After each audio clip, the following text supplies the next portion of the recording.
Hey, I'm Nate Flax, I'm Noah Longworth McGuire. and this is Talking Lion. Talking Lion is a podcast focused on artist-to-artist conversation. We're primarily artists, a duo called Sleeping Lion, but we've been lucky enough to write, produce, and hang out with so many incredible rising artists since we started our project. Whether it's at sessions or parties or over cups of coffee, we've talked with our creative friends about everything. Music, life, love, and all the subtle complexities that come with being in the middle of a journey. Talking Lion is about hitting record on these conversations and sharing them with you. There's no real structure, nothing really prepared, just friends talking about life and what it's been like and where it's going. We recorded this episode with our new friends, 8090. We first met 8090, comprised of brothers Abner and Harper, the day we recorded this episode, but we had been listening to their music for years, and we wound up writing together afterwards. Some context for this interview. 8090 was visiting LA from New York to collaborate on new songs. They recently released their singles Got Your Message and 10K Summer Nights. An incredible writing production duo with heartfelt nostalgic songs, 8090 strikes a chord with their sincerity and brotherhood. So, Without further ado, We're 8090, and this is Talking Lion.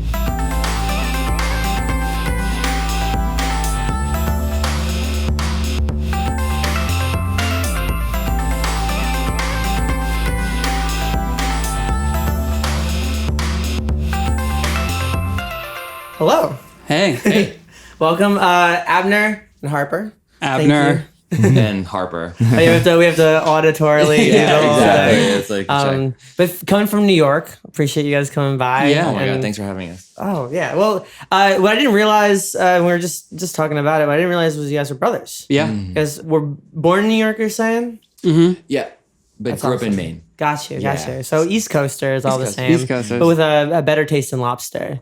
Yeah. Yes, Or an at least evolving taste. have had more Yeah. of it. So first and foremost, and I was saying it when you guys came, like this is really special for us because we listened to you guys for quite a while, and we have a lot of mutual friends and stuff. So thank you guys again for being on. Starting in Maine, were you musical as kids? Did you have musical parents? Did you? Yeah. Both our parents were like musical. My mom played the banjo, and my dad, our dad, was, and our mom was You a guys really share, I great, guess, yeah. a really great like self-taught blues harmonica player. Oh my But God. they weren't professional or anything. But there were instruments in the house, and when I was 4 or 5, I think my mom like showed me this little keyboard, and I got really into it. And Yeah, I think it was like a Casio keyboard, something that would be cool in a studio now, Yeah. But at the time it was just like, oh, why do I have this? I think it had a drum pad on. I think the story was my dad wanted to play drums, and they lived in the city in an apartment, and my mom was like, well, here's a keyboard with like 4 pads that have pictures of drums on them. You can press the buttons, But you found it, Admiral, because it was a keyboard. Yeah. And you started like, plucking out notes or whatever. And yeah, like apparently, I don't know, like playing along to Disney movies, kind of. Yeah, you so know. it was like I mean- immediately like learning, every soundtrack, Jurassic Park, and all this stuff. But then in a weird way, I feel like that's like the entry point for like a lot of people in the music was Disney. I mean, there was such good music Yeah. in Disney Yeah. that like, I remember I was singing along to like Tarzan and Hercules, like Yeah. I Won't Say I'm in Love and all that Yeah, stuff. yeah, Like, sure. it's like good. It was good writing. Oh Really? yeah. Amazing. Was Amazing. it Be Our Guest? Be My Guest? Yeah, Beauty and the from Beast. Beauty and the Yeah, Beast. that Yeah. soundtrack I mean, still It slays. blows my mind. Yeah. Well, I think what's cool is that like in a lot of ways that's our introduction to like hooks Yeah. and into like what a good Absolutely. melody can Yeah. do. You Uh-huh. know, And Yeah, and maybe- storytelling. Yeah. and storytelling. It's Yeah. storytelling in a song. Yeah, that's Yeah. what I mean. Which I think Yeah. is very present in what you guys do, more so than a lot of other artists that like I feel are putting out stuff now. It feels very sort of tactile. I'll get to that later, but I forgot to ask what brings you guys to Los Angeles this time around. Our manager, Jared, lives out here. So it's always great to. Jared, shout out to Jared. He's the man. We love him. Love takes you, really Jared. good care of us. And yeah, just good to see him. But it was also because we're sort of beginning a new process of kind of like figuring out what the next record might sound like, or the next EP, or the next series of singles, however it might land. And up until now, we've done a lot of the writing, producing, and even a lot of the mixing ourselves. It's been very much about finding our sound between the two of us and exploring that. But I think it was time to do some more collaboration. Well, that was a weird thing about coming out here because we were also East Coast sort of insulated. So Yeah. you're like, oh, nobody knows us, like we know us, and then like we wound up writing some of our favorite songs with other people Yeah. and stuff. Yeah. It's just one of those. LA brings it out of people, I think. a does. little bit. Yeah. Yeah, it's been like we've had such a good time. Yeah. You know, like immediately, all of the just being in the room with so many cool people, all these ideas just happen that just wouldn't have happened. That, you know, If it wasn't if that it particular group that of people, particular that group of particular people. day. I mean, I think because we're so sort of in that, you know, do it yourself mentality a lot of time in our like production space or whatever, that there's something to be said for how much learning happens when you get in a room with someone else. Yeah. You Yeah. know, that just when you're just doing yourself, you can sort of grow and evolve. But Right. it's different than like actually just learning stuff, like watching somebody do something or seeing how they approach writing a hook or something. And just in the last, I mean, we haven't been here for that long. We've been here for like 4 days, but we've done every day. We've been kind of like packing the schedule as much as we can and just had some really cool experiences. Yeah. I mean, it was a great, I mean, we're just really happy we came out and, you know. Well, what's awesome in that too is like even from a subject matter standpoint, Yeah. you know what you're gonna get from yourself, Yeah. Right. but that's the problem is you know Yeah, what you're gonna yes, get from yourself. exactly. Yeah. If somebody asks you a question or if somebody is like talking about like a random subject Mm-hmm. or whatever, and all of a sudden like you go down the nostalgia rabbit hole Yeah. or you go down like, you know, some sort of hope or want or something like that, that creates a Yeah. whole new thing that would have necessarily have been born of just hanging Yeah. out as Yeah. having the conversations that you typically have, you know? Totally. One of the cool things that that happened too is I think when you're kind of coming up with ideas for songs and stuff, at least for me, one of the things I'm always thinking of is like, well, I feel this way about something, but I don't know, will people be able to relate? Right. And it kind of sheepishly bringing something up and having someone be like, I totally know how you feel. Not only is it like, oh, cool, that could be a song, but also you're like, oh, that makes me just feel better as Oh, a it's like person. universally, That yeah. Other people who can relate to this emotion or this experience, you know? And so I think it's just kind of been like a really great. Well, and that's the thing too, is that we had like when we write with other people, especially like if we write with people outside of our perspective, like when we write with women, there's a whole different side to any issue that we've been through. You can realize that you're the bad guy. You can realize that, oh, that's where the mistake happened or that's whatever. Like there's so much perspective that you get from writing with people just outside of your own experience that just, I don't know, I feel like some people miss sometimes, or some people like, you know, think that they're, and that's like you hear some songs where people are very like sort of self-righteous, you know? Yeah. Because they don't have somebody else telling them that they're wrong about something. and Yeah, then- absolutely. What I think what rings true for me is like I can overthink things. You know, I'm an analytical person. You know, I think Sure. that's like where if we're all sort of talking about being a writer, producer, that's like the producer side of your brain. And one of the big sort of learning curves for me has been getting out of my own head.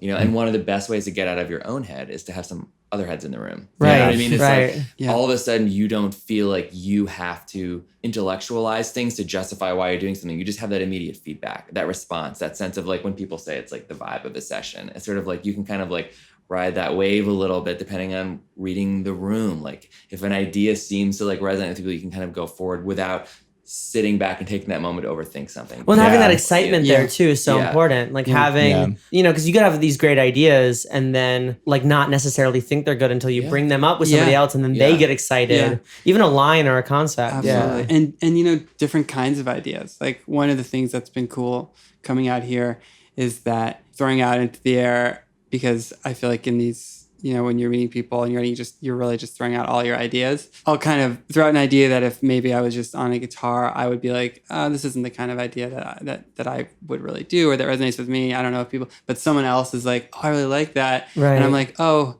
that's interesting because I maybe wouldn't have put something Yeah. that why. And then you're like, oh, I get it now. Yeah, that but you it takes another now person that getting they're excited about like, it. oh, because I have this other idea that goes with it. And then you're like, Yeah. oh yeah, I see it in this new way because this other person, you know, contextualized it for me. And it's just like a cool. Yeah. It's Collaboration like, is yeah. about creating new context for your, you know, for ideas. I A- think. absolutely. Right. Yeah.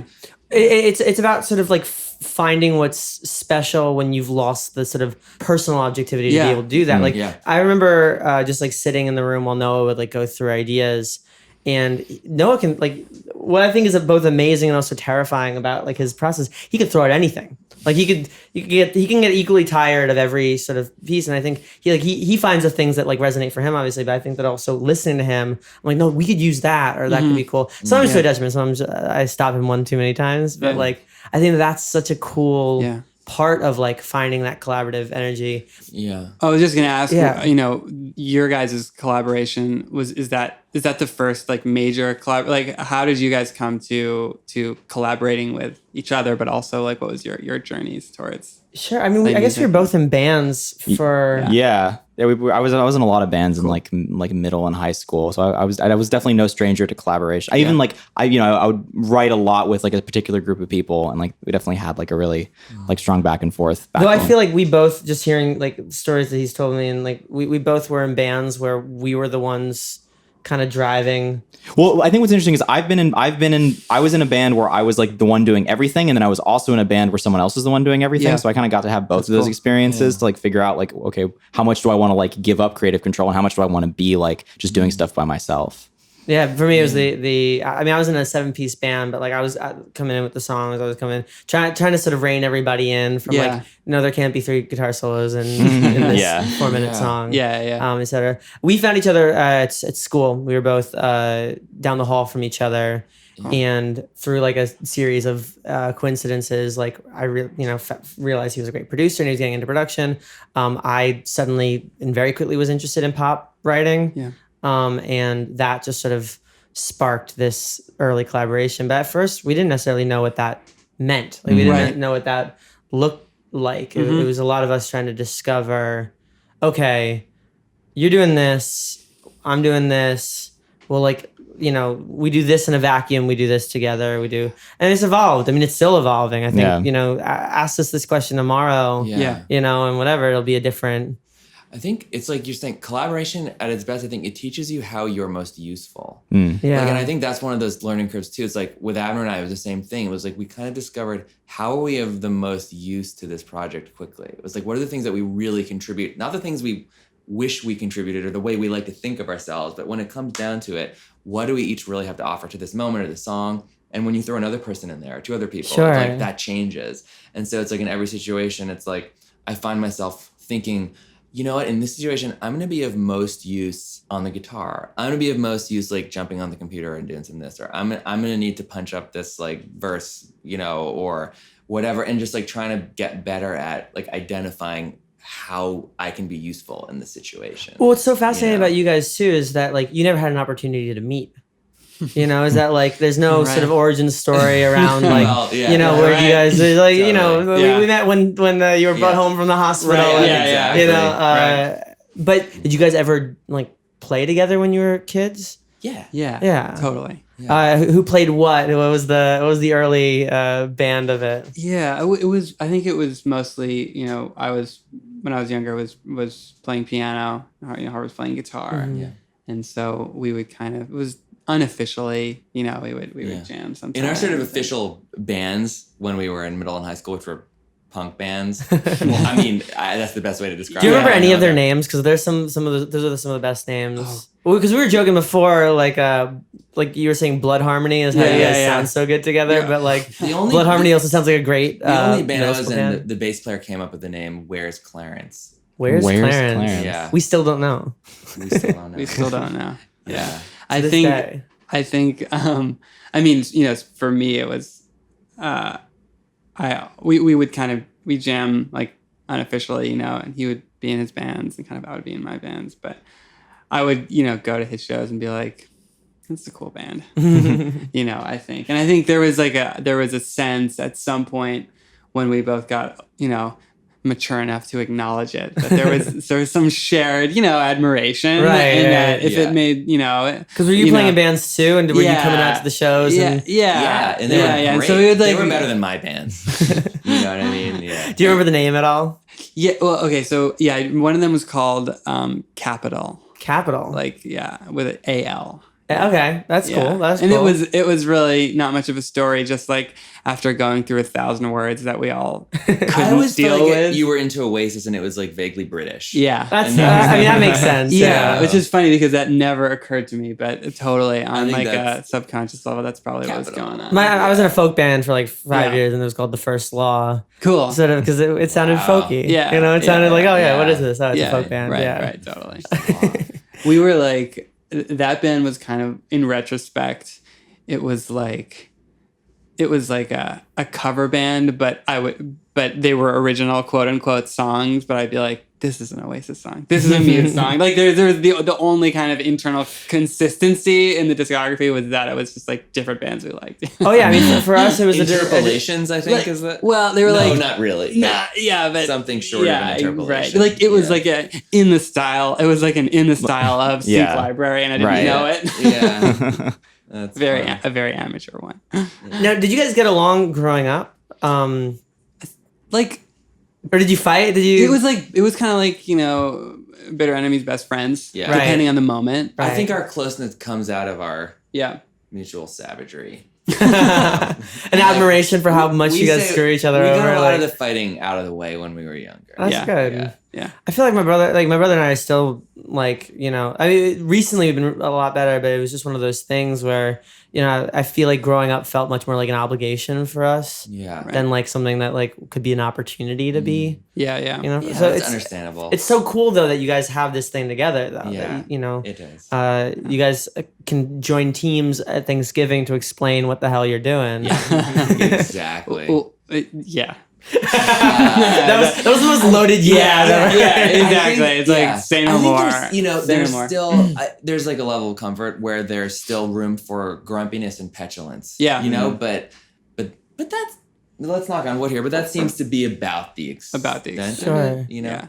Do Unless you I was guys live harboring together some, too in New York? No, No, which probably helps. helps. Yeah, well, that's interesting. We've been roommates for like 4 years. Yeah. Yeah, but you're not brothers. Yeah. Yeah, we were roommates for for 18 years. Yeah, Yeah, exactly. that'll definitely do it. Yeah. So, how did the first interests in production and songwriting, and how do you guys sort of split it up? Is it an even sort Yeah. of like production writer like we do, or is it you guys do a little bit of both?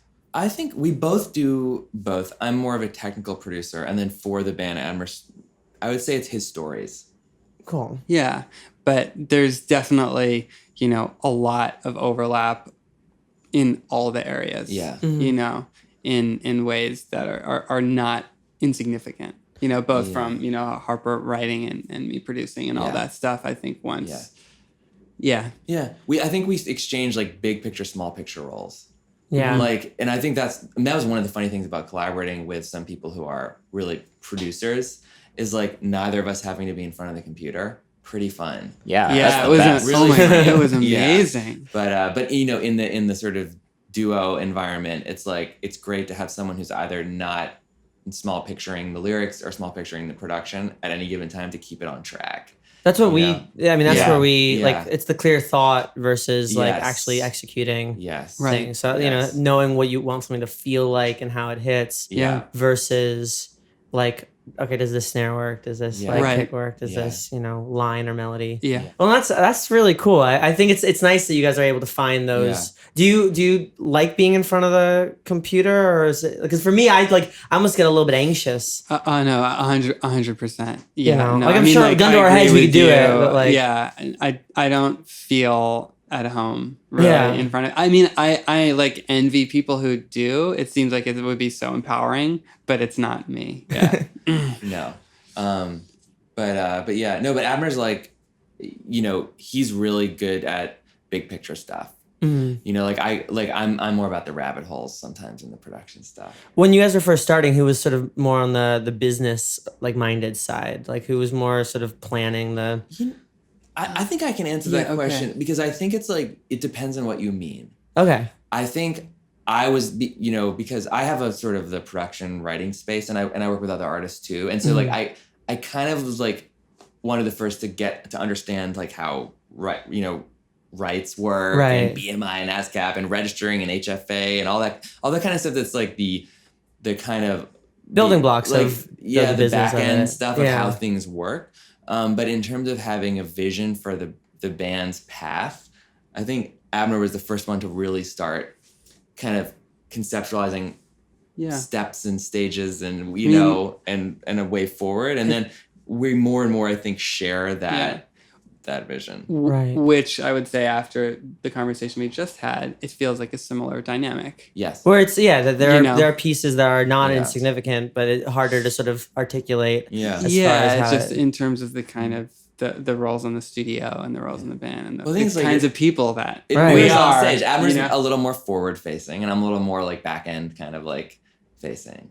Well, and that's I don't. It's even funny too that we were the ones like sort of messaging on, Yeah. on like, but we have a theory that like every duo is the same duo with Yep. different sort of delineations Yeah, of the same kind of qualities. Yeah. Yeah. So I mean, I think it plays Totally, out. yeah. I'm curious, sort of because the origin story is not how did you guys meet. The origin Right. story is well, why 8090 and how 8090 and how did that sort of begin? Like, what sort of sparked the idea? Yeah. Well, we always kind of have been showing each other songs and, writing music, and kind of at one point when we were in high school, we did this thing, which in retrospect, I'm like, well, we did it, but we did. And I feel like there was some like, energetic potency in it. We did one of those spit handshake pacts. We're like, we're going to be in a band one day Oh, wow. together, and then we were like, oh God, why do we do that? Well, I suppose doing the Blood Brothers thing would have been a bit redundant. Exactly. Yeah. Yeah. It was like, we're not hardcore enough to do that. Yeah. And we're And already it's- brothers, yeah. right. Yeah. Yeah, so Harper and I,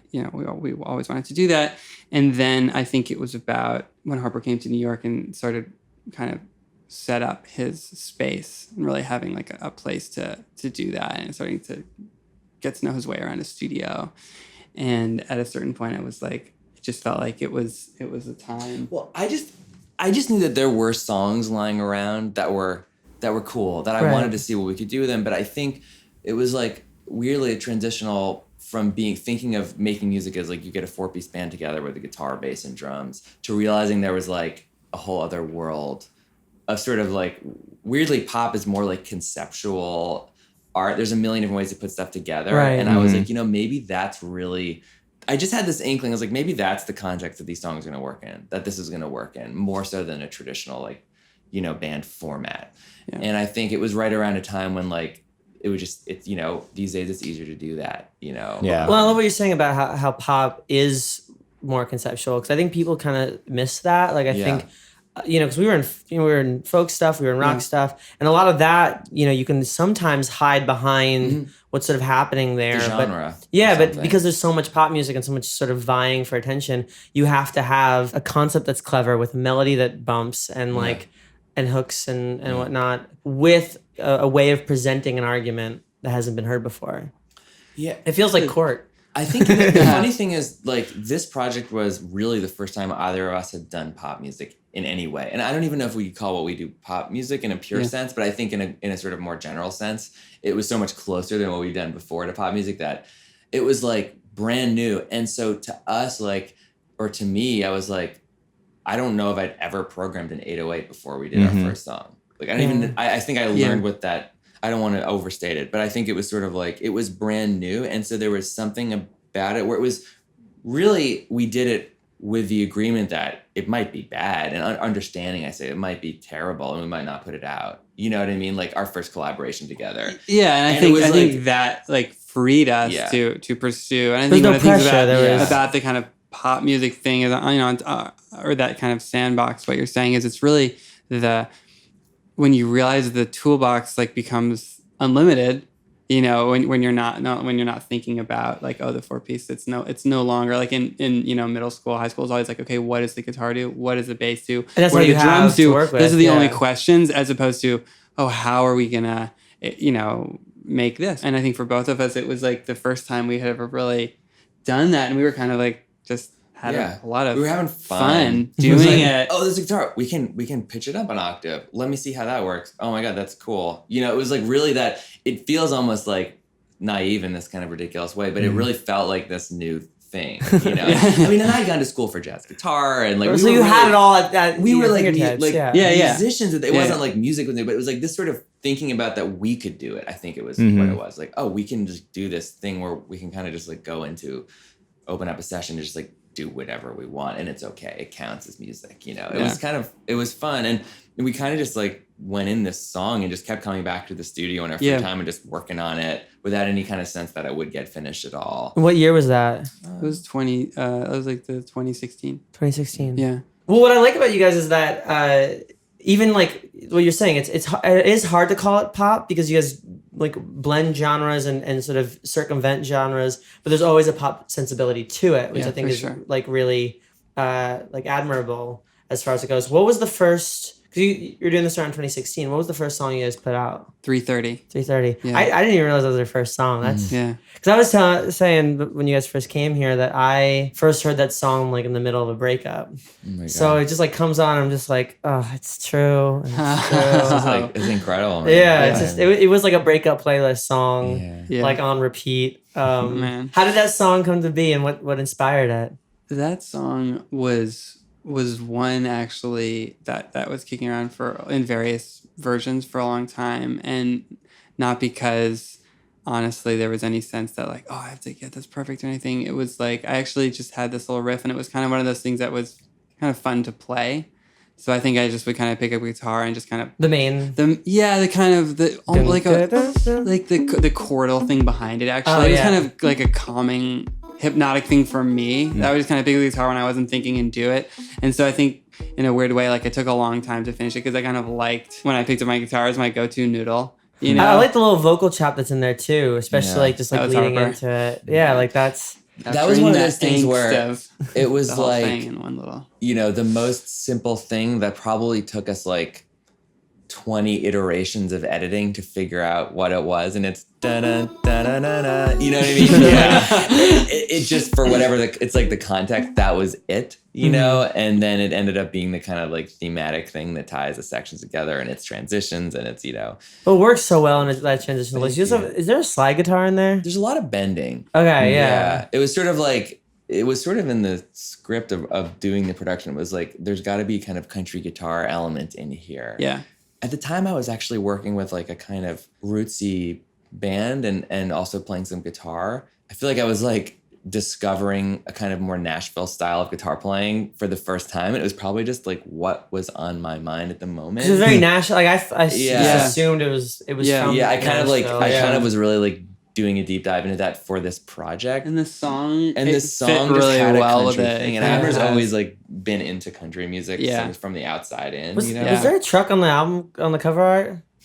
It was like a sob. Oh, I think 'cause yeah. it's my friend. She's like a photographer. Yeah. And I saw the photo and I was just like, I can't go back and recreate the moment in my mind. I was like, that's it. Because it's like this, you know, it's just this sedan parked somewhere, but it had this, I think, you know, it had credit to her. She's amazing. Her name I think is I mean fit the song Elena. so well. It just also Yeah. definitely put that like I think it had this sense of like a kind of, you know, it's like a car. So I think I was thinking of like, you know, it's like an urban thing, but it was Yeah. in this kind of, you know, The desert, empty yeah. desert area, and it felt like a kind of a metaphor for the music, I guess. Or now I'm just thinking, you know, I'm trying to reconstruct the vibe. I Which think is just like for- I love the photo. I mean the vibe's a vibe. Like when you Yeah, feel it, yeah, you know, right, yeah. For two people who really our whole MO is overthinking everything. Yeah. A lot of the good stuff in the band was moments when we just didn't really think about it. Yeah. Sure. Yeah. Yeah. You know, and It's it's just trying to like get back to Retweet. I'm finally realizing that in retrospect and and now trying to apply that to my life. But Yeah. Well, that's actually for people who overthink. That's how you know. If you're overthinking it, that's where there's doubt. Yeah. If you just get it, then you just gotta trust that. You Yeah. know, if you're not like buzzing about it, like, Right. or if you are buzzing about it but not like yeah. ticking about it, Yeah. those are two very different feelings. Yeah, yeah. True. I know like what you're that. talking Yeah. about. Lyrically, Yeah. was there a story behind was there somebody who? Yeah. I mean, I think, you know, with the songs and the kind of like the like subjects of the song vocabularies there, I mean, not the words, but like the stories. I almost like I don't want to say too much Of because I feel course, like it's even as like a music listener, for them, I it's- like yeah. to be able to kind of project, you know, my own kind of Stories onto the songs. You know, what I will say, you know, definitely is that all of the emotional stuff is stuff that, you know, we've gone through, that we're working through always. I think, you know, it comes from as far as like details and. Well, that's why I You know, asked, because it's it kind of doesn't like- it doesn't matter necessarily like what the actual thing is as much as Yeah. that like I Yes. felt it and applied what was happening in my Yes. life to those lyrics and Yeah. to was there like one lyric that either stood out to you while writing it or like sort of was the crux of it, like Yeah. the one that opened the song up? So I'm pretty sure that the first lyric in that song was what became the first lyric of the song, which is, if I'm downtown, it's probably 3:30, thinking about if you think about me. And I remember that kind of became the same thing with the guitar, or this kind of, and I kind of stuck with it because I remember thinking it's kind of very specific, and I don't know why it came up. So I'm just gonna I'm not gonna overthink it. Leave it, partly because I didn't have any plans for the song or anything like that. And then I think as far as finishing, it was just like, well, it was late when I wrote it. I don't know exactly what time it was, but it was late, and I think I'm like, and then I was kind of like, what am I thinking about? Well, And then there were a lot of verses of that song that didn't end up in the Leonard final Cohen the one. thing wrote 8 verses. 75. I'm not gonna. No, I didn't. Yeah. What I like too is just like the little details of like, did you ever kick them cigarettes? Like, Right. It's those questions that you Yeah. have when you're out there. It was all very, very potent, and it just, Yeah. and it did well when it came out, right? Was it an immediate like spark, or, because I think I got it on Yeah. Discover Weekly or something. I think it was one of those things. It was interesting because, again, I mean, I don't think we're being disingenuous when we say we didn't really have any specific plans for the song or the band when we first got together. There was a growing sense that we really liked it and it would be fun to keep doing something in that world. Right. And I We think kind that of sense, found that the collaboration. the form of the collaboration between us. that we wanted to pursue. Yeah. Well, this is something that you guys had been thinking about for Yeah. a long For a long time, time. and it's almost cool that it like was what you were hoping it to be. Yeah. And I think what happened was, like, Abner is he's Abner, and he at some point, I think you just decided this is good, and if we're gonna do this, like, let me give it a shot. And he did like a little DIY PR campaign, which I think amounts to just like tweeting at people and sending emails to bloggers. Yeah, I don't think I there's basically any, just I like the music blogs that I read, and then I looked up some stuff, and I tried to find the journalists that who were writing about the music that I liked, that I thought might like it, and I spent a couple hours a night for a couple months emailing people. Yeah, which is a lot. Yeah, Think they about just it. very casually threw out. It's like, a couple Yeah. hours It at didn't- night for months, but it didn't that's a feel lot of- like it was Just like but what I you was, did in I the was evenings for a excited while. to do it, Yeah. and I kind of was like, I wanted, But it wasn't on, You're right. the success of the early success, or to the extent that there was success of the song, was on Spotify, Yeah. initially. And what happened was, I think it wasn't on Spotify, it was on SoundCloud, I think, at first. And there was a blog who basically said, this needs to go up on Spotify because that's what the form we do. So we put it up on Spotify so the blog would write about it. Yeah. And I think that was the first or second week of Fresh Finds, which is like this Oh, great yeah, playlist, yeah.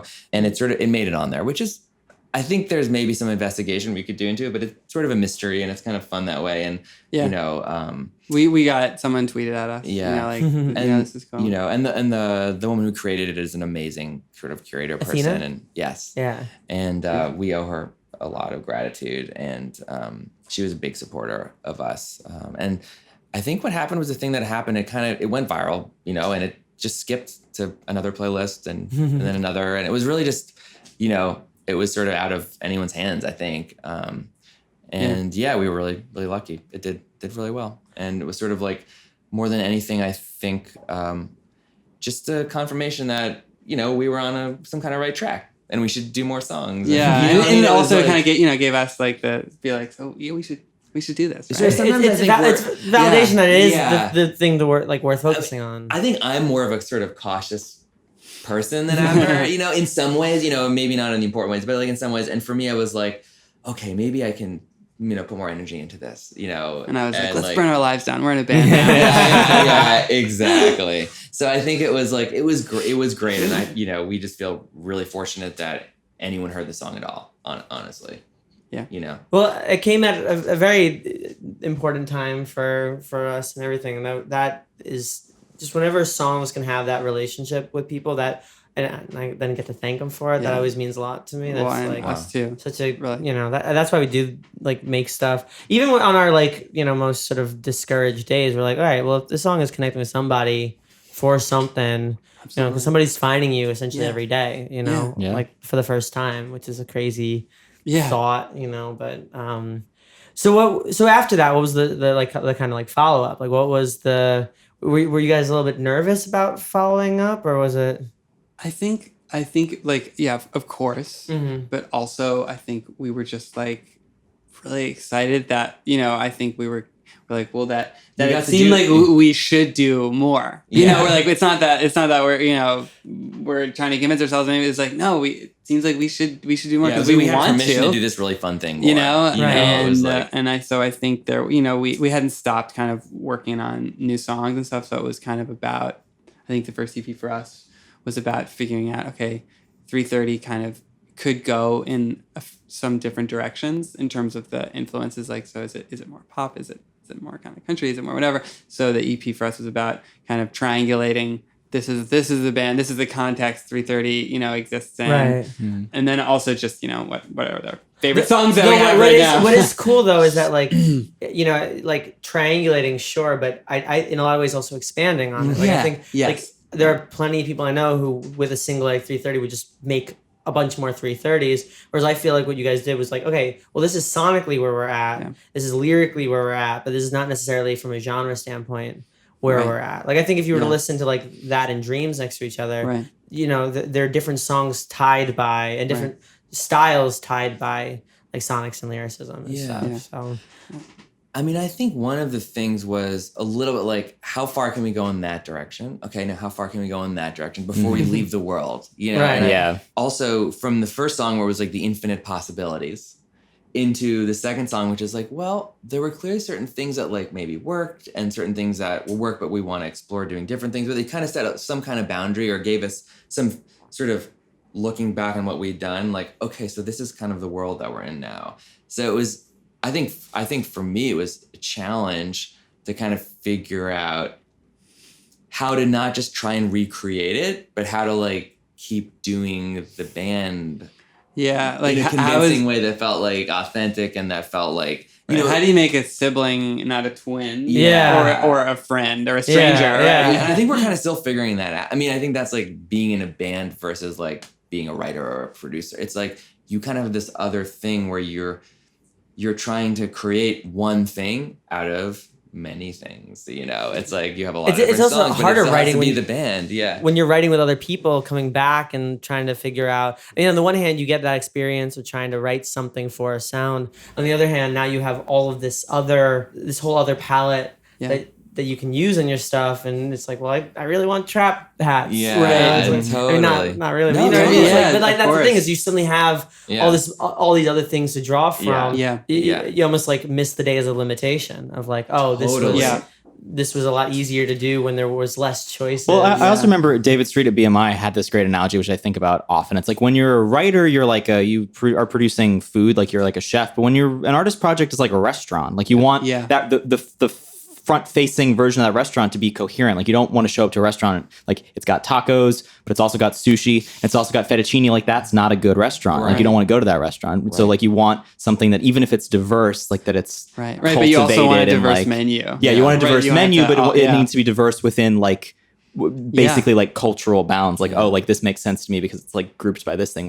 Or if it doesn't, it's like very intentional in how it doesn't do that. But you should try our fettuccine tacos. Fettuccine taco. Oh, But see, that's what I man. mean. Like that's fusion. Like that's that's the thing that people can like. Right. But you have to be very intentional about fusion. Like that place has got to be a Fettuccine taco. it's got to be a pasta taco place. Yeah. But like that, like, but because that's really easy to Pasta. understand for people. Like, oh, pasta Yeah. taco. Like, oh, it's like country trap. Like Right. that's the kind of Yeah, stuff that yeah, people yeah. like Yeah, latch totally. onto. I'm upset that you said pasta taco twice and not pastaco. Pastaco. See, we already Yeah, all right, let's table this let's discussion table for this discussion. another time. We're on. I think We we're. don't have to. Yeah. You can invest right now in our right, restaurant. yeah, exactly. That's We can just awesome. be here on it. Yeah. Tell me about Dreams. That's a song I listen to on repeat. How did that song come to be? It started with the first, I don't know, whatever you would call it, the first verse, the pre-chorus that opens the song with no chorus. The I had a dream that you were waiting for That kind of on the corner in the image, you know, it came, and then I think I kind of brought it to Harper and was like, I have this kind of idea.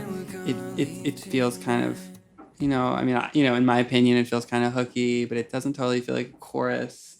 Like it's part of a story, so the lyrics not going to be no help as far as the chorus, because and so that was one that we really, you kind of built what ended up being like the chorus Right. in a way that I was like really pumped about. Well, I think just coming from like the more like architectural, like, building the track, which in this case, I think like Adam said was sort of part of building what ended up being the chorus, which is kind of like taking a piece of what ended up being it's hard to talk about the form, everyone argues, but taking a piece of what was sort of like a chorus that had 4 different iterations, which you ended up turning into a pre-chorus. Right. Well, because the chorus is sort of like a drop post chorus, Yeah, right. with the melody sort of chopped up. So basically, it's like, you know, the pre-choruses are like, I had a dream that fill in the blank, and it changes every time. Right. And so there's definitely this sense of it's like this repeating thing, but the song didn't have like an anchor. And so the anchor sort of like, had a dream that, you know, and that was sort of like the anchor of the song. So we turned it into like a pseudo lyric, a pseudo glitch, a pseudo just repetitive thing. And I don't even know if it was a performance or something we grabbed from the. I think it was split. It was like you It was did the had a dream that, Yeah. you know, you were waiting, and then it was kind of like You sang over it? We need one more idea to close this out because the melody is cool, but it felt like Yeah. there needs to be the thesis, Yeah. you know. So Anyway, so it was interesting because Yeah. a lot of the songs the song is first. It's like written on a Yeah. guitar or piano, Right. and then we just figure out the way to voice it. And this was one of the rare ones where it kind of like was a bit of a cyborg or whatever. Yeah. part machine, part human. What I love about it lyrically, though, is that like just especially how in the bridge it ties together really well. I Yeah. feel it's just that people have such a hard time writing bridges, especially bridges that like you couldn't take out of the song. Yeah. Or bridges that aren't a pre-chorus. I think what was really cool about like I just love that lyrical turnaround. I was like, maybe I should have tried a little harder because now I see my dreams instead. And I know I should have tried a little harder. 'Cause now I see you when I dream instead. Like Yeah. that's so cool. Just like bringing the whole thing together. Yeah. I think you might have written that in the studio or Yeah. something. You know, it was one of Yeah. those things where like, well, how does this end or whatever? You know? Did you just drop the mic after that? Just Yeah, and then he like yells at me because you know what that mic is. Yeah. But you know, one of the things I remember about that was fun was that one of the things like I feel like about voicing Abner's vocals, like presenting them is like they have a lot of. I think I can compliment Abner because it doesn't sound too whatever. Go ahead. yeah. They have a lot of like texture and nuance and detail, and sometimes if you do a lot of the doubles and the stuff, it kind of just railroads the whole thing. And some pop vocalists, they're like these superstar bullet train vocalists, where it's just like you're getting pegged by the vocal. And I think with Abner, it's like he has more nuance, and more kind of like dynamic, and there's like low mids and there's all this kind of stuff. So I like to leave them open, and that's like with 3:30. That was sort of like one of the things that one of the lessons I took in terms of just like producing the vocals. Is it just Abner singing? Yeah. Or do you guys double at all? I think there's a couple where I'm doing like a high thing. Interesting. just some top air, but Because I love what you're saying about the two. We actually noticed because we would like when we started, I would sing some songs, he would sing some songs. Then we started singing them together, but then realized a little bit towards the end that sometimes it added something, but sometimes it meant the best parts of both were being Yeah. like sort of masked by each other. It's But cool to find that. on yeah. Dream we did some vocal stacks. Oh yeah, And that was fun, and it gives it a kind of maybe more like a cinematic thing, or a different kind of. It's like I don't know how to describe it. It's just like a different feel. Well, the motion of it is incredible. Like I think you guys do a really good job, even in the both the writing, just sort of pulling like how it pulls throughout, but also how in the production you're always adding these elements that just when you think like you can't like have that subdivision or have that sort of motion, they're just you get that little extra. There was a lot the of tom comes percussion in or like stuff. little Yeah. I was really listening. Like there was one time I was listening to it, like how you built on that motion because I think alone just guitar whatever the lyrics would be able to pull it anyway, and just making that not feel slow is probably like the bigger challenge. There was a more like pop-tastic stuff in that than a lot of the other stuff, and it was fun. It was a fun one to do, I think. Yeah. And that hopefully that's maybe what comes through in it. Some of the other songs might be a bit sort of like there might be some melodrama, nostalgia, sadness, darkness. There's none of that in Dream. But yeah. Well, Melodrama. it belongs nostalgia. on Noah's Yeah. like I want to dance but I also want to cry playlist. For us, that was Yeah. our like Right. top-down, driving fast song, but for other people, it would be their like super, They're sad. It just gets so like lodged in your head. But also when you listen to the lyrics, it's fun when you're listening. Yeah. And then when you actually like read what's happening, you're like, oh well, that also breaks my fucking heart. Like, all right, cool. Thanks, man. No. Am I correct in saying that Taylor Swift is a fan? I mean, apparently. Yeah. Allegedly. Apparently, yeah. That was your favorite song? Yeah. I mean, so that, I saw her in 2010 2 nights in a row.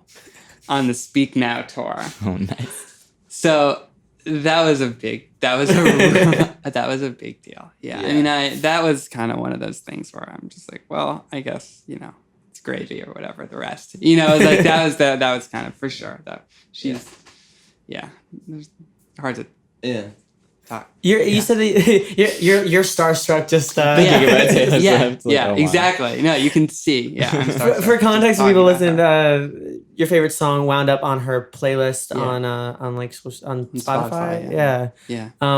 You put your favorite lyric though from that song. Yeah. What is about that? What's the lyric and what is it about that lyric? That The you love? lyric is, "If you hear this somewhere, I wrote you a verse." If you hear this somewhere, I wrote you a verse like I never. And it's kind of from the last kind of chorus of that song, which is a little bit changed. And for me, I think, I haven't really, it's not like I've always been like, that's my favorite, 80, 90 lyric. Just when you ask me, I try to be like, what's the first thing that comes to mind? Mm-hmm. And I think for me, that one is like, at the end of the day, that's kind of the point. Not the point, No. but it's like, it's like expressing your, emotional your feelings for people and experiences, and the hope that it connects with them, and sometimes with that, specific person. Well, and that's the thing is that like when you write, like it is sort of a time capsule, and but also in a way it's kind of like a message in a bottle. Like Yeah. on the one hand, I'm writing this thing about this person, hoping that somebody else will like I it, was like gonna that say, a bunch of people will exactly. connect with it, and at least justify the shitty thing that happened. Yeah. It's like if 100%. if people can have like a positive experience, then like this failed relationship wasn't for nothing. Yeah. Like it Yeah. had a positivity, but on the other side, I kind of want her to hear it too. Like I kind of Yeah. 100% said it better than me. Yeah. No, but I say it feeling what you're putting Yeah. out. Like I say it knowing what those songs. Well, tell me about 10K Summer Nights, because that's the song I've been bumping to Cool. the last like since it's come out. Yeah. It's sad, but it's also kind of sweet. Yeah. One of the things like with 10K Summer Nights that was fun, I think, was like, I think when you compare it for us, when we were thinking about like, where do we want to go? What do we want to do next? It was like a lot of the stuff on like Elizabeth, our first EP, and the favorite song was very kind of, intimate and personal feeling. Like the songs, and you listen to them, they, at least for me when I put them on, Small they feel spaces. small spaces, whatever.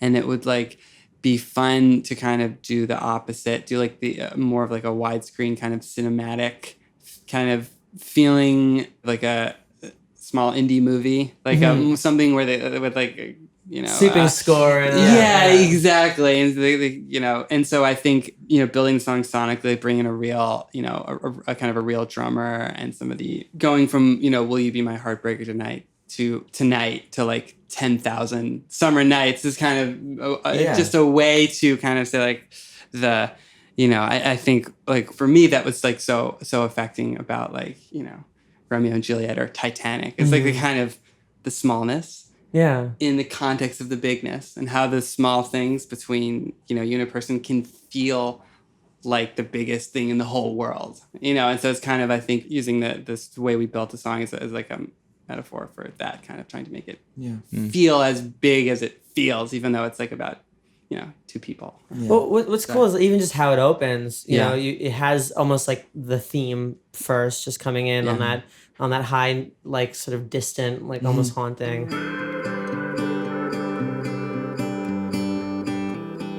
But the first verse too is also, it tells this story like with a lot of detail and a lot of like, it's very visceral just from the jump, so that when it gets to the chorus and you're describing like in this sort of poetic way, like like eyes blue as the sky, like the whole thing, and when it gets to that, like the final, like it should be you and me, 10K summer nights, like 10,000 summer nights, like there's suddenly this hugeness to the whole thing, this vastness to the whole thing, whereas and then in the verses you're like very specifically in a space, which I think is cool. I think Thanks, I man. think it translates. I think it like translates. totally, I'm Yeah, speechless. This is amazing. This is thank you. Yeah. Really. No, I mean it's so like it's so cool of you to like listen to this music and in the way that you have, and I mean super insightful about it. I feel like I I don't have anything to add. No, Yeah, no, exactly. Well, what I'm curious about is Yeah. where you broke the song. Like what came to you first? Like what was sort of inspiring it? Yeah. Is there somebody that you got regrets? Like where's the whole? Nah. Yeah, you know. Yeah. We don't have any of those. Yeah, what do you mean? Yeah.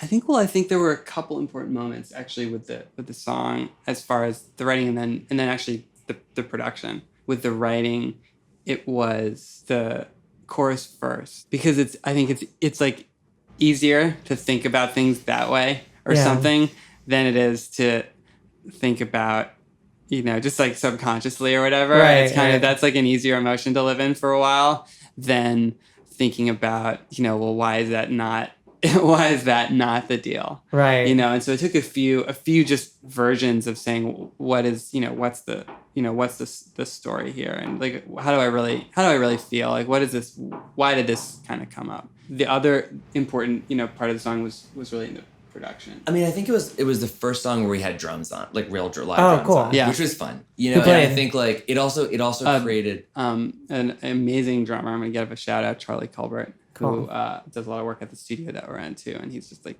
he's a killer producer and drummer. Fantastic. Yeah, and he Always gotta shout out the drummers. frighteningly That's, young, yeah. frighteningly talented. yeah, exactly. You know. Yeah, he's the best. Love you, Charlie. Yeah. He's on a really great tour right now. He's gonna do good things. Yeah.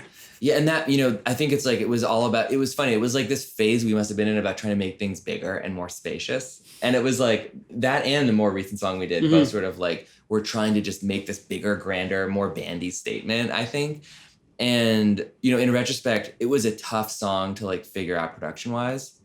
And it was like one of those things where it didn't have that right openness and that sort of, you guys know, because like most of the stuff we do, we're creating the percussion in a small Right. room, or we're using, programming stuff. And sometimes it's just like, that's a big question I often have is, when do you have to bring in like the big guns and record a piano and go Yeah. to the studio and record drums? And this is one of those moments where we kind of just were like, we just gotta like do drums, like there's no other solution here that's gonna really feel right. Right. And I mean, maybe there probably was, but we couldn't think of We it. can think of it. Yeah. Well, it's one of those things too. It's just like we get the real stuff when we want like a level of chaos. Yeah. Like we want Yeah. like Yes. for Yes. him to maybe Exactly. accidentally go off a little bit so you get the pocket, Exactly. or like And you're playing the that's- piano and you get the slide, or yeah. And that's exactly 100%. what we got is Yeah. a level of chaos. And in fact, what happened, I mean, I think it might be good to talk about the mixing of it too. Yeah, sure. Like what happened with this one I think we mixed everything up until that song. Mhm. And what happened was with this one is we got a mix, we got the drums down, we got a mix. It felt big and it felt really good, but it didn't sound very good. Interesting. To me, like it was one of those things where it's the rough thing where you do a rough mix and you're like, anything I do to make this sound better makes it feel worse. Right. Yeah. And so like we sort of were like, got into this thing where it was like, we were just very attached to everything about it, but weren't ready to put it out. We basically dumped it on the lap of a really talented neighbor, kind of friend of mine, this guy, Andrew Maurer, who's like a really great mixing engineer. And to his credit, he was like, yeah, this feels really good, but it doesn't sound great. And I was like, I know. He was nice with him. He was nicer than that. No, he's the man. But like, Yeah. that's what I came to him with. I was like, this feels good. And he was like, yeah. And it's one of the hardest jobs to give a mixing engineer, which is sort of like, we're really attached to the way this feels. Now change but it needs to everything. sound completely different. Yeah. And he did it. He did it. It was like, it just felt a little better. And it sounded a lot better. Yeah. You know what I mean? It was just Yeah, like, yeah. It felt the way we wanted it to feel, but a little better, and it sounded a lot better. And, it was a good lesson, as people who can do it ourselves. I think, and that's like the collaboration out here in LA. Yeah. You don't have to. And like, And sometimes sometimes- it's better if you don't, Yeah. Well, that's what we learned coming out here to Yeah. to begin with, was just sort of, we were doing everything from the Yeah. dorm to like our apartment in Yeah. Boston, but then coming out here where everybody wants to collaborate, where we could, and there was a little bit of that in Boston where we could call up like a trumpet player, call it whatever, but here it's like, all right, well, we could struggle with this for 8 hours, or we could give it to our roommate who's an incredible Right. mixing, mastering guy, Yeah. and he can make it sound better than we could after 8 hours. Right. At a certain point, it's like, And I think for us, it's like, I think it's just, you realize in so many things, like creative endeavors, it's not about better or worse. It's about making a choice that's right for the thing, And it was like, in some instances, like I'm really glad we mixed it ourselves. Like there's Yeah. something about it that just feels like we're so close to it that you want that. And then in this case, it might have been because we wanted to be bigger. Like we wanted to Yeah. like, reach beyond a duo or something. There was something intrinsic about Right. the It's song. where it was interesting. I like, didn't think about it was like, that. we don't but have want a- it to sound bigger. you know, so- a 4-piece band, you know what I mean? Like, Yeah. but we do have collaborators Yeah. like Charlie, you know, and like Andrew, and Yeah. like it almost like just the song was just like we need more people involved. This isn't gonna feel big. This it's isn't got to gonna feel have big. that There's got to kind be of- bigger cast. You know. Yeah, it was interesting. Do you It guys was a great play lesson. live too? Mhm. Yeah, yeah. Do you have a drummer when you play live? Yeah. Charlie. You know. Yeah. As soon as More we can. recently, yeah. So that's the thing. We just played our first show Oh, cool. in Congrats, 3 man. years with Yeah. a drummer. Yeah. Ah. And our like a most immediate reaction is like, why didn't we? Like, do why that did it take 3 us years this long to ago? get Yeah. it to- You know? Yeah. All right, so I'm gonna give an unsolicited like spiel on Please. live drummers Yes. and also live bass players. I think that if you're playing in clubs or 250 cap rooms or rooms where the stage volume is really the show, Yeah. like where the audience is close, like not an MSG, like where the audience is close enough to the stage to hear the volume on stage. Mhm. There is a huge difference between stuff that's piped to the speakers and stuff that you're hearing on the stage. Huge difference. Huge difference. And it's like for us, so drums were always, we knew it would be important for touring and shows and stuff, and just because we had that just like gut about it. It's like, what's the thing at a live show that makes it a live show? At a club, it's the drums on the stage. They give it that space, right? And the other thing was bass actually too, like a lot of and guitar, like coming it from the amps. from the amps, Yeah. like on stage, it gives it a dimensionality. It gives it like a feeling of being there that doesn't come from the mains, no matter how much, how big they are, how many subs there are, like whatever. It's different spatially, I think. And so, so that was important. And we don't have a bass player these days, but should I share the trick? Totally. I guess I have to. Go for it. Yeah. So a lot of songs don't actually have live bass. They have like a Juno or it's like a Right. 808 or whatever. But I always just felt like there should just be bass when you go see a show. There should be a bass amp on stage with bass. So for any of the tunes that didn't have bass, I played the super simple bass parts, try to make sure they like worked with all the other stuff. And we feed it from a mono output of the SPDSX into an amp on stage. Oh, that's awesome. And it's pretty great. Yeah, like it makes a difference. It's fun. You feel it on stage. You don't need the bass to be pumped through the monitor, and that creates problems. Anyway, so that's sort of been Yeah. We either will have like the sub running through a track, Mhm. yeah or I'll have a keyboard with a sine wave yeah just going directly into like the monitors, into the speakers and stuff. But one of the things we miss with that is all the like cool, because Noah like on the actual tracks there's like crazy yeah like Rickenbacker. yeah. always the like Rickenbacker. it's sampled obviously, but really cool bass parts Yeah. that I feel like are oftentimes sometimes missed in the live set. So Run them into an amp. Yeah. hey, we'll trade Yeah. secrets. Totally. Yeah, I think Totally. we got to help each other out with the live show stuff because it's complicated. It's Yeah, hard it's doing hard two to of do. us You because know? it's like making sure that the duo thing is still interesting for people. Yeah. So but also having like a band sound. Yeah. Yeah. It is challenging. I mean, it's like a lot of stuff we grew up listening to was just bands, and I think I've always felt like the live show doesn't have to be like the studio environment. Like Exactly. you just Yeah. do the thing that's the most fun. It's like you're like adapting a movie into a play or Yeah. something, So Yeah. it's like you want to keep the core, but sometimes to keep the core you have to change some fundamental stuff. Right. You can't about get the it close up. weirdly. You can't get Yeah, the so you have to change other things so it inserts. still feels like there's a close up. It's not Yeah. like Yeah. you just skip it. You kind of have to replace Yeah. it with something that might sound way more different than if you just tried to replicate it but feels more similar or Yeah. something. So Yeah. you try to think about That's what live drums do to Yeah. these Right. songs. Even, Like, even just like, accenting too. stuff. we was so wouldn't cool. want live drums on all of these songs, Right, like exactly. in the record, Right. but like live, like that experience of like here's some high frequency, here's some low frequency, Right. here's this thing. Like Yeah. that's like live drums just give you that experience, that Yeah. It's like primary Yeah, experience of it. 100%. You just can't replace the experience of seeing people play music. Yeah. Mhm.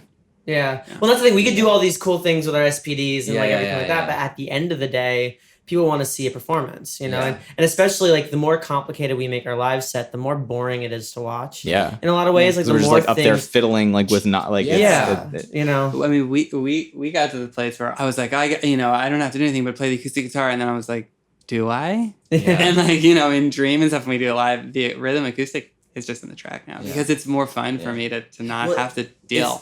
It's about like not making decisions based on conceptually what seems like you need to do, but like what really feels right. So it was sort of like we need drums on everything live when there's those drum moments on stuff, and it would be great to have bass.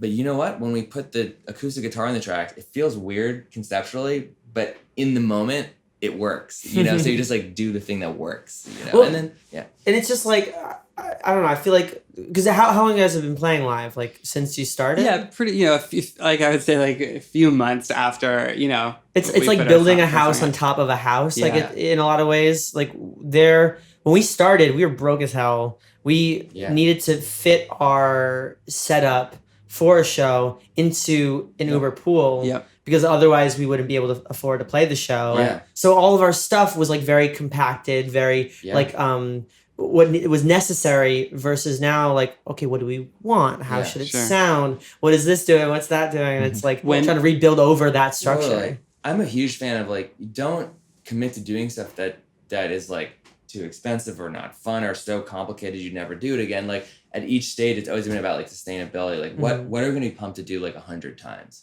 Because I think in music, anything that's worth doing, it's like you're gonna have to do it 100 times. You If know you're what I mean? lucky. If you're lucky, yeah. If you're lucky, you're gonna have to do it for the rest of your life. Yeah. Yeah. But I Yeah. mean, that should be the goal. It's Yeah. like, it's like you don't want the production process to be such like a headache or so expensive that it's like you only do it once. Like you want to be able to do something where you can say, let's go back and do it again. And that's been a big Yeah. part of like how we You know, build everything. And it's like you said, it's like we want our set to fit in the back of a car if we go, Right. go on tour. Well, at the end of the day, too, it's also about having fun. Exactly. You know, You it's want like to if there's leave so much room for that Technical stuff that Yeah. we're sweating Yes. and trying to remember like Totally. every part. Like, because that's all the people there want to Yeah. do too. yeah, Yeah. they don't want to see us like being like, oh shit, I forgot the Yeah. configuration of this pad Yeah. or whatever. totally. Like, Yeah. they want to keep it just simple. Like, don't make your life complicated, except for when you absolutely need to, and it's the only way to achieve the emotional result that you want. Right. Then sometimes you do because it's worth it, but you have to really be careful when you're about to make something complicated for yourself or expensive or. Well, and we've all been in bands, so we Right. could go hard if we wanted. Yeah. We our comfort is knowing that if like everything shut off, if there was a Yeah. blackout on stage, we'd still be able to play the play show. songs. Yeah, 100. Yeah, which Well, you and guys that have, yeah. also, I feel like that mentality keeps your songwriting honest too. Yeah. Yeah. Right. Totally. Are you guys ready for the question round? I Yeah. think so. First question is, what are your phone backgrounds? The girlfriend. Okay, I mean that's a classic. That's Nice, an right? easy one. Mine is actually We're I'm trying Aw. I'm trying to remember where I took this, but it's just like one of those kind of in retrospect like embarrassing artsy nature photos that I must have thought was really good at the time. I like it. It's just Just like a leaves, bush. Yeah. Yeah. It's just like a bush. Yeah. That's great. Yeah. What are your non-musical hobbies? Like photography, I guess. Yeah, and then the the visual stuff for the band. I'm one of those people that probably like tweaks the website layout more than is required. Yeah. Did you take the cover photo for the single before 10K? Got your message, maybe? Yeah.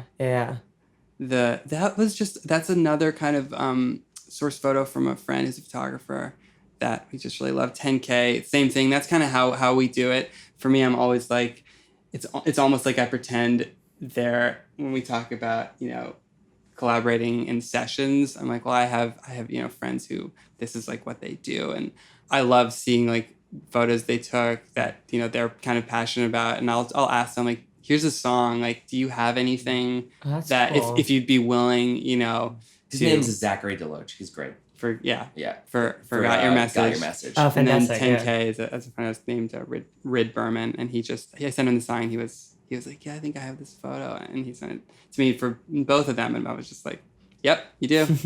Yeah, I like the photo for 10K Summer Nights. It's captures the whole thing really well. Yeah. This is like really sad. I'm having trouble thinking of a non-musical hobby. Well, I think partly it's because it's sort of like, well, there's elements of it that feel more like work and more like fun. Sure. Mm. You know what I mean? But But when you're not in the Yeah. studio, when you're Yeah, not yeah, yeah. making No, stuff, yeah. partly what it is, they're sort of outdoorsy, and I just don't get a chance. Hiking. Yeah. I used to be a snowboarder when I was in high school, but Oh. it's tough. It's expensive, and it's tough to get out of the city. Yeah. It's like for doing that kind of thing. But I used to hike in Bear Mountain. yeah. Yeah. Yeah, I like getting outdoors. Wish there's more of that. Yeah, in New York, it's hard. Like people That's- don't, especially if you're in the city. Yeah, we don't have a car, so Yeah. it's like you're kind of like doing the best you can. I kind of said that I don't remember what the context was exactly, but in a conversation to someone who, in earnest, it said, "Oh, well, there's a tree-lined street kind of near your near your apartment." And I was like, "Yeah, I guess That thanks." Hey, well, if you ever go up to Dobbs Ferry, my hometown, a Yeah. lot of nice little parks. Cool. We used to hang in the woods a lot. Yeah. Like hang What, in Central hammocks. Park's not enough nature for you? Yeah. Yeah, Central Right. Park. You got Yeah. Central You got Park. Central Park. No, that's great. Yeah, It's true. Madison It helps. Square.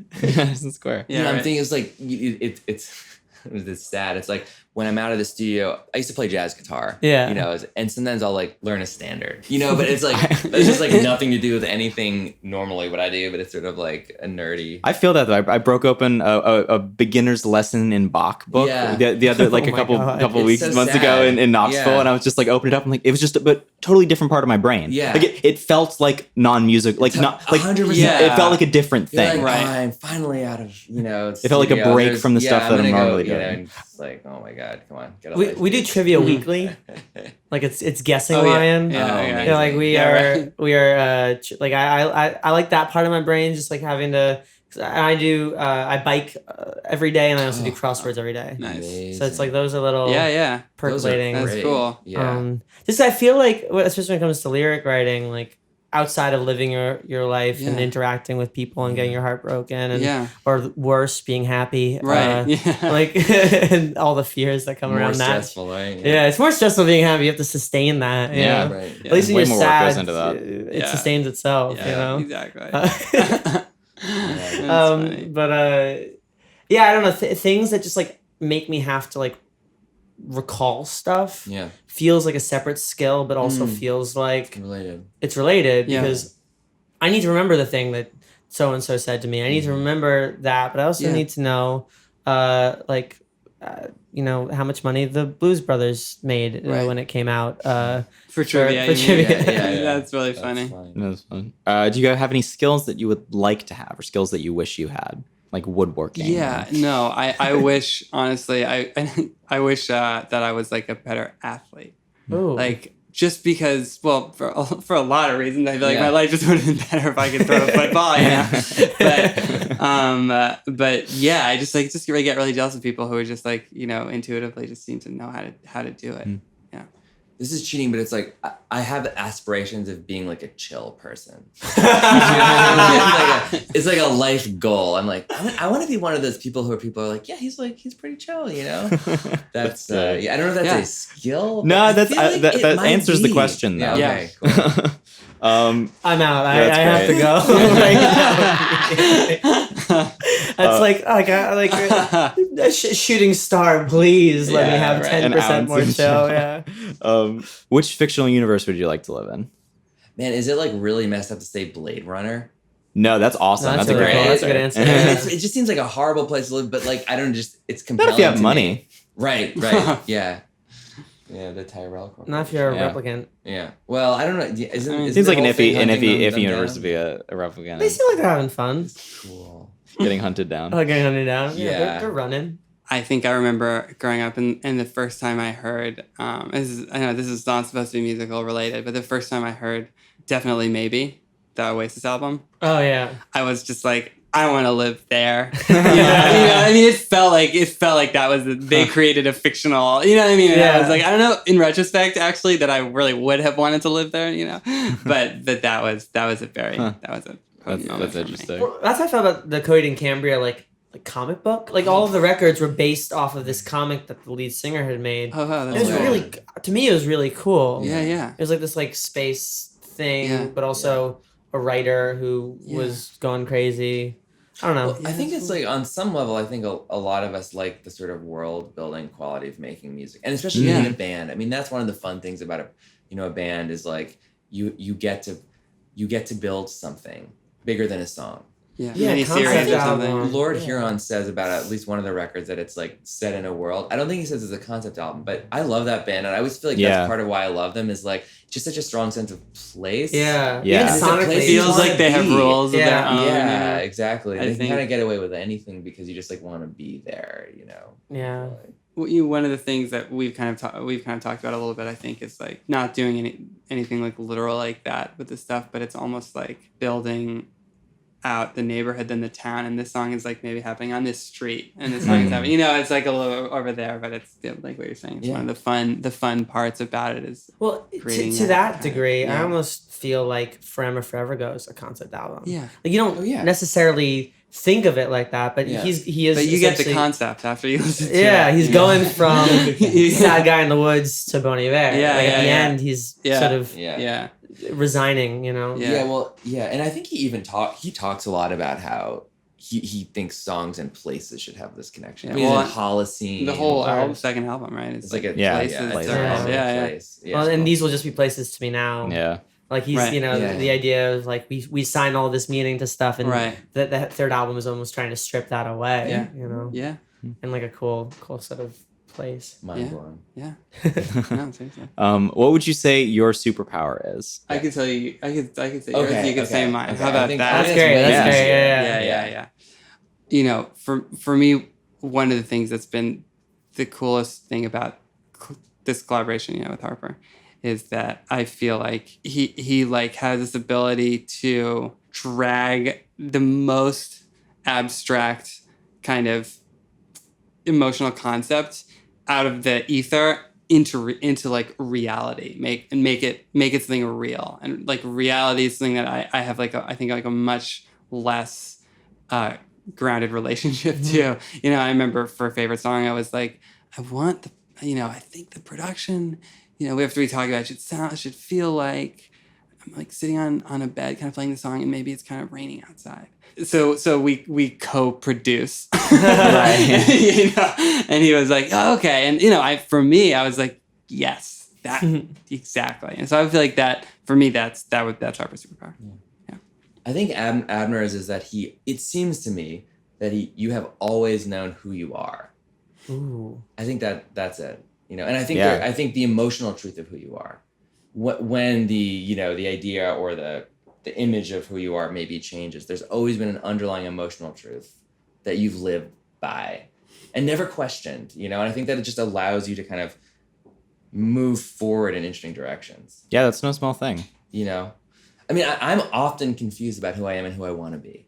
Yeah. You know what I mean? And then and it can sort of lead you to, explore things and ask interesting questions. But it does feel like sometimes it is a superpower to know who you are. Yeah, I feel like I'm stuck on the train. Like I'm just like, oh shit, right, we're doing this. Like, and I feel like, I want to. Oh no, you can't change. He's here. Yeah, I feel like I could be anyone if you give me a week and a half to figure it out. Like, Oh my god, that's amazing.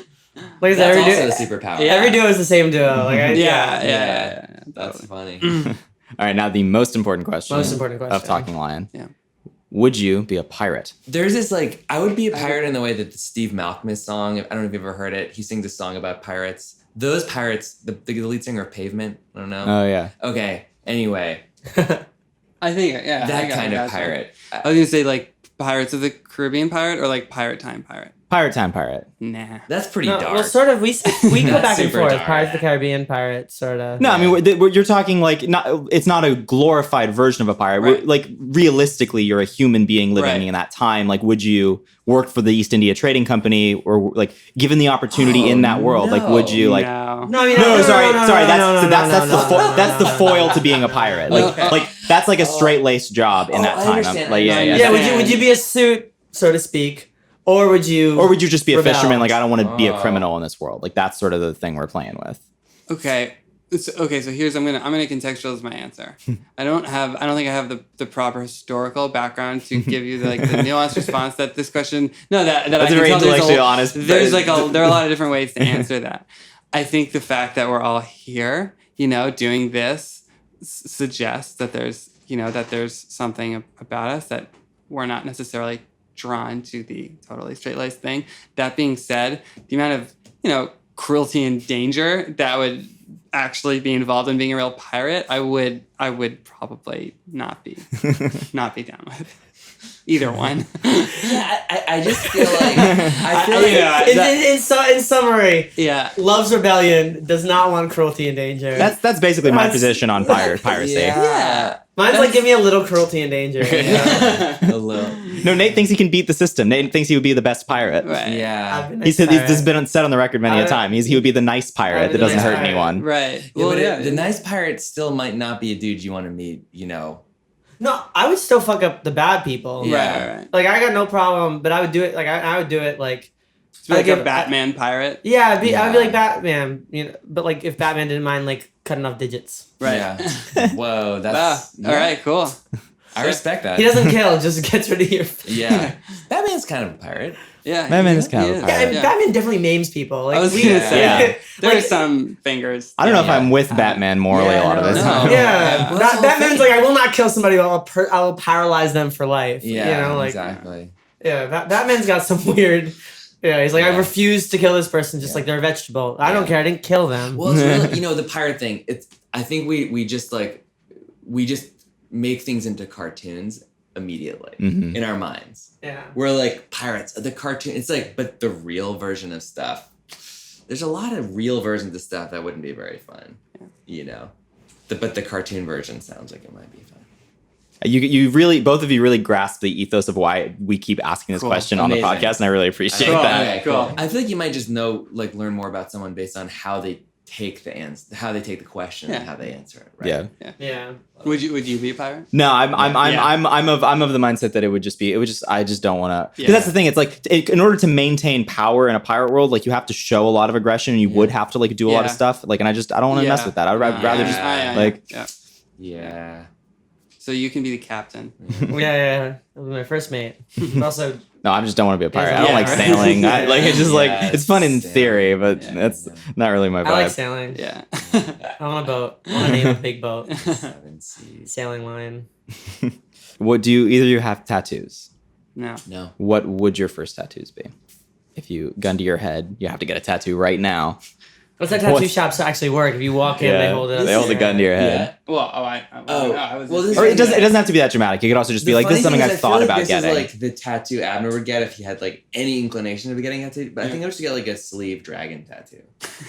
Nice. Yeah. You Yeah. know, just like as big as possible, Yeah. just as like, you know, badass as possible. Yeah. Just a giant dragon. What's funny is that we were looking at each other and we're like, we're on the same page, right? And I was gonna be like, yeah, maybe I get like a small 80 and he get a small 90, and he's just like dragon sleeve. And it's like, or like You guys were trying to play Jim Rummy, and you guys were just like not on the same Right, page. yeah, I know. I recognize that though. I was like, I don't think I'm looking at you. You think I don't think we're on the same page. Yeah. Yeah. Which I never asked how the name came about.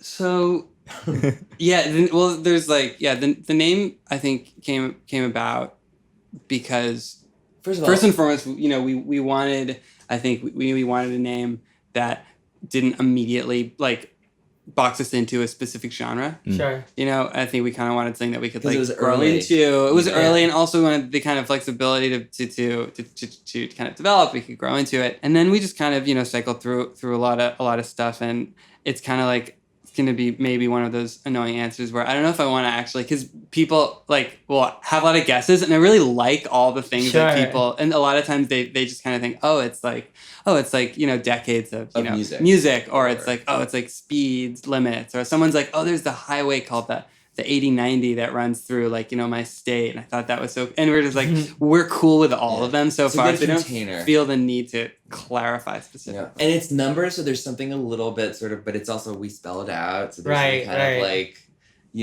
I think it's just trying to allow it to be a container. I like You the know. mystery of it. I feel sort of in our name, Yeah, the reasons for it were really important to like the Right. sort of ethos of it. Yeah. Like, but I've always liked when people don't know where it comes from and they Yeah. think it's like this or that. Or Yeah, that. 'cause they 'cause- participate. Yeah, and also the name takes on more than Yeah. where it comes from. Like Yeah. it becomes it can become this other thing regardless of like how it got there. Yeah, I think even in the beginning we had this sort of like the sort of inkling that we might get to a place where whatever we thought the band was now, it wasn't. What was your first concert? Everclear. My babysitter took me to the Melancholy and Infinite Sadness tour, the Smashing Pumpkins tour. Ooh. It was like a 6-hour show. Wow. Garbage was the Yeah. opening act. Dude. Wow. Okay. She was like one of those cool babysitters. Yeah. You're Yeah. not too young. Yeah. Yeah. That just seems like the babysitter wanted to go to that show and drag you along. Oh, 100%. Yeah. It feels like the opposite Yeah, of what a 100%. babysitter should. I saw, Yeah. I saw a lot of concerts that, Yeah. I'm not complaining. Yeah. I mean, Garbage to Smashing Pumpkins would be. I think it might have been the cool. loudest show I've ever been to. Oh, wow. Like to this day. Yeah, It was I can imagine. Yeah, it was a total, it was an experience. What are your go-to karaoke songs? I've never done karaoke before. What? Yeah. So is that what we're doing later? Or what? Yeah, maybe. Yeah. I'm trying to think what it would have you ever done? Like once at a birthday party. I was really drunk though. Oh. I honestly, it's one of the only times I can say I don't. It was a 7-year-old's remember. birthday party. He was blasted. Yeah. This is a long time ago. So it was I probably. think, I'm like, what would it be? Yeah. Yeah. What would it what would it be? It would probably have way more to do with like living out a fantasy of like fronting a certain band Yeah. than being like, what do people like want to hear me sing? Or like, what would sound That's the appeal good? of karaoke. Yeah, right, exactly. So I would probably just like, I don't know, like shout Mr. Brightside like 100 times. That's a Oh, great yes, one. that's That's good. definitely one of mine. Yeah.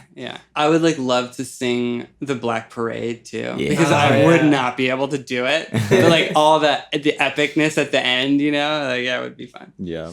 I'd probably do like a Green Day song or something. Something where I That's was- great yeah. though. I mean, Holiday would crush. Yeah. Sure. Yeah. No, but I would be like, I would think it would be a good idea to pick something from like Insomniac. Yeah. And then people would be like, something that no "What?" one knows. Yeah, I'd like. They'd be like, oh, they have like They have this song in the book. Pink stink breath on the thing. Let's do that. And people are like, why? What are you doing? Or you play Time of Your Life and you look back and everybody's slow dancing. Yeah.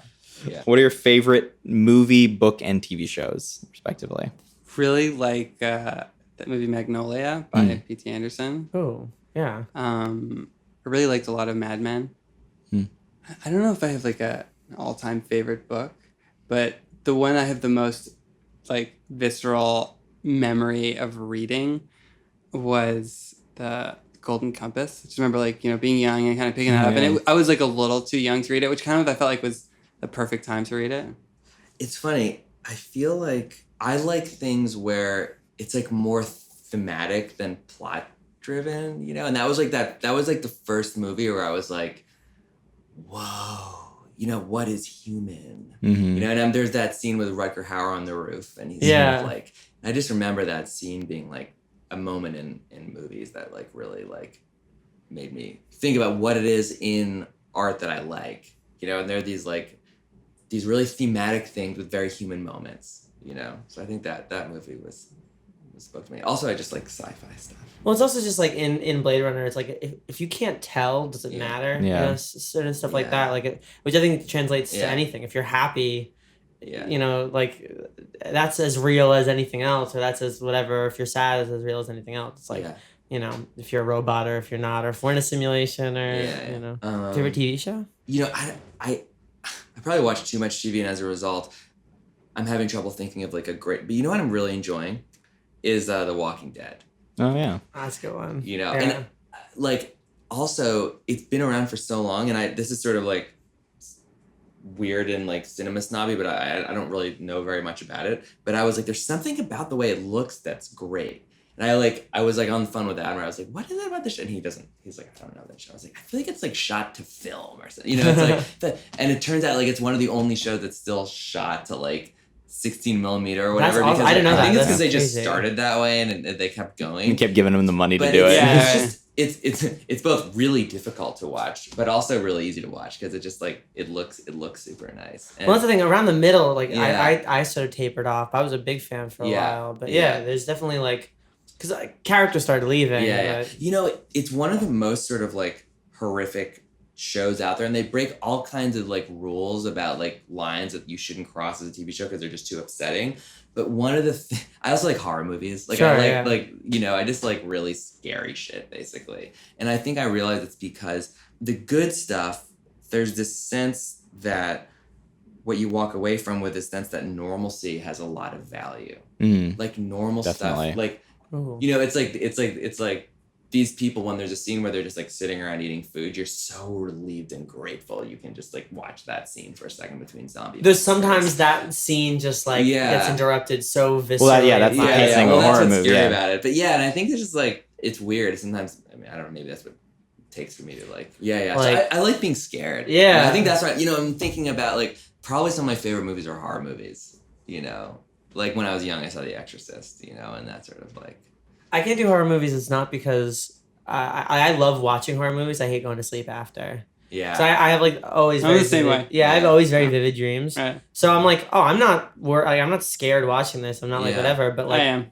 yeah, I'll get fucked up later. Like I will definitely Yeah. get like really. I don't know why I like being scared so much. But. You have a theory about that, right? Oh yeah, I know. The horror movies are also like that fight or flight. Like that's why we like loud music and roller Yeah. coasters or whatever. It's just Just that brings you into moment your of body you're or just like something, yeah, you know, and, like- it breaks you out of your head of just Yes. like it's involuntary It's very visceral. responses. Yeah, Yeah. yeah. Do you guys or do you have a book? Yeah, book. You know, I will say the first thing I ever read that was transporting in was I read all the Narnia books. Oh, when I nice. was Yeah. really little, and That's nice. I was just like completely transported. You know, in a way that it's like you have those sort of like moments when you're a kid that you try to keep coming back to. Yeah. Like some of the the creative stuff is like trying to recreate those feelings you had reading books or watching stuff when you were a kid. That just You can imagine all of it, you know. It's Yes. like you wanted it to be a movie so badly because you had the movie already in your head, you Yeah. know. Yeah.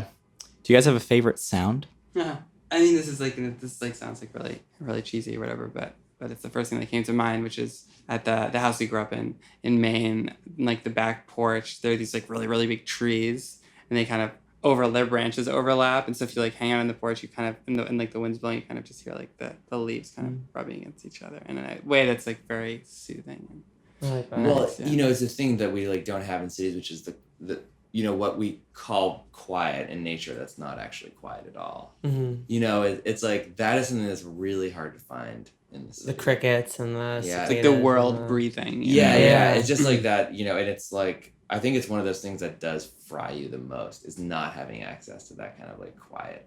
That and waking up to construction. Yeah, that isn't just silence. You know what I mean? Because actually, one of the reasons I like being in a sort of a studio situation is they're the quietest places in Yeah. the cities. Yeah. You know, Can you whistle? Yeah, kind of. Should we do it? Yeah, do one of your songs. if you want. proof. You need proof. Yeah, You yeah. need do, proof, do it off otherwise you mic, can't off whistle. mic, yeah. Nice. Whistle. Good. Do either of you have a scar with a story? I don't think so. I have a funny one. I have a little one on my wrist here. So I don't know if you've ever had those like funny like twingy worries like that are ridiculous, but mine was always changing strings that one would snap and like poke me. Oh, in the I eye. hate that. I hate that. Definitely. I hate that. So Yeah. I don't want to mess with you guys, but I was changing a string on a guitar once and it snapped. It didn't poke me in the eye, but it actually went through my skin under my wrist. That's happened to me, yeah. Yeah, and I was like, wait, this isn't supposed to happen. As I'm thinking that I like yanked it out, but this was, years and years and years ago. I still have a little bit of a mark to remind me to just turn the peg the right way. Yeah. Yeah. Ugh. Yeah. I have a scar on my hand over here from cutting a bagel. Yeah. Nice. Oh yeah, actually, I think I have one of those too. Yeah. Oh no, actually, no. I'm trying to think. Oh yeah, I have a big one, hook one on my thumb, which is I was a bar back for a while, and we would take the garbage out at the end of the night. And of course, there was broken bottles in the glass. Of course. This was early on the job. I didn't know. I sort of put my hand on the trash can to brace it so that I could tug the bag out with my right hand, and I'm pulling the bag out with my right hand, and a piece of glass just like lifted the whole top of my thumb off. Oh. Ooh. And I remember basically not wanting to get fired, so I just like wrapped the Band-Aid around it. Oh my Just, God. like, Nice. that was It's like that's people that's that my night are little just like, story. oh, I didn't order a Shirley Temple. Yeah. Oh, no. This is a nice question. What are you guys most proud of? Maybe that I don't know that we said we were gonna try to do it, and we're trying to do it. I like Yeah. that. Yeah, well, I was gonna say I think that somehow we've managed to protect the things that are really important to us. Along the way, like I haven't been able to like achieve, accomplish, or be exactly who I want to be. But I think the things that have been really important to me, I've somehow managed to protect them, along the path. Whether it's sort of like making art that I'm proud of, maintaining a relationship with Abner, that is functional and creative. Just sort of like I feel like, we've been maybe as a band, it's like we've been sort of good at identifying the central things that are important, to making it something worth doing, to make something fun that feels valuable to us. Things have changed and we've had to like learn and stuff, but it seems like we've managed to protect those things that are important to us about it. I love that. I feel like people don't realize how much like just doing this challenges the things that are just the closest to you. Yeah. Like you think, you imagine all these challenges, whatever, but I think that the biggest struggles that we've ever had, both professionally and also personally between us, has always been, okay, well, how is this thing affecting the things that are the most important to us? Yeah. So I think, at the end of the day, being able to say, you're doing the thing, you're trying the thing, things are working, Yeah. and still the things that matter to you Yeah. are there. And the things about about the art that are important, like and what makes it fun, honestly. Yeah. Like, what makes it worth doing, and making sure that I think we've managed to sort of protect that like middle of it. That was like the reason we did it in the first place. And you can kind of get further, afield from those reasons sometimes, and you can kind of lose touch sometimes with like why you're doing this in the first place. But for example, that's just one of those things that I think we've managed to protect. But it's like we haven't gotten too far from that. I feel like we've Or it's always been able evolved, to it's kind of growing with you. touch base and be like, is this still fun? And basically been able to answer, yes, in good faith. I think, which Yeah, that's great. That's a good answer. And finally, what are you most excited for? I mean, I think right now, honestly, that this trip has been so fun, kind of working in these new ways with all these new people. At the moment, I think we're just like really pumped to keep like working on the music, like that's in front of us right now. With that new sort of mindset. Yeah, and bringing that back. We talk a lot about bringing that some of this the vibe and the energy back to New York with us, and to the way just that we treat ourselves as, and each other as kind of collaborators and potential new types of ideas, and kind of all that. Well, we've worked in some really cool spaces, with people who have like really value kind of like the vibe and the kind of atmosphere, and that's one of those things that I was thinking about. I'm pumped about going back to New York and kind of like trying to just look at my space, like how can I make this space a more creative place, and some of those things that you maybe kind of lose sight of when you're looking at your computer screen or trying to think about the song or whatever it is. It's like taking some of the lessons I've learned from some of the producers and writers out here we've working with, just as a holistic approach to how they're sort of. Well, and you don't creative realize space. what like a couch or incense or lights or whatever can do for like what actually gets you in that like, sort of mind space. Yeah, maybe that's a specific thing. It's like how like the space affects the creative feeling, and that's something. I think that's like maybe kind of like a West Coast. It's definitely a West Coast. Yeah, LA has made me just be like, why like I gotta make things nice. I gotta make everything nice. Like everything's gotta be so nice. And it's like a little bit like nice, but it's also nice to feel nice in nice spaces. Yeah, that's like LA's just like why things should just be nice. Yeah, shouldn't they? And you're like, yeah, of course. Like it's. Well, we joke that definitely we're still in the same wheelhouse for sure, but the songs that we've been coming up with definitely reflect a little bit of the niceness. And like they have a little bit more of a, or just like the sunshine. That's what I mean. The sunshine. Like I definitely believe that these came in LA. Like if you told someone, they wouldn't be like, oh, I don't get that. They'd be like, yeah. Our songs are often kind of like sweet with a caveat, or like nostalgic but sad. And these are a little bit like happy, smaller with caveat. less of a caveat. Like, Well, like I said, a lot of the stuff that we do tends to be like, oh, we're like if we're happy, shit. Here's the sort of cynical, like extra side of it. But being in LA definitely puts a lot of things in perspective. No, but you guys are amazing, and I'm very excited to hear what comes next. I'm excited to see the fruits of the collaboration. I'm excited to write in the us too, and we really love the music that you guys make. Yeah, I was gonna say, one of the things listening to your stuff, I was like, whoa, I don't know if I know what I'm doing. These guys are really good. I love this stuff, I appreciate it. Appreciate that. I love the vocals on it. Like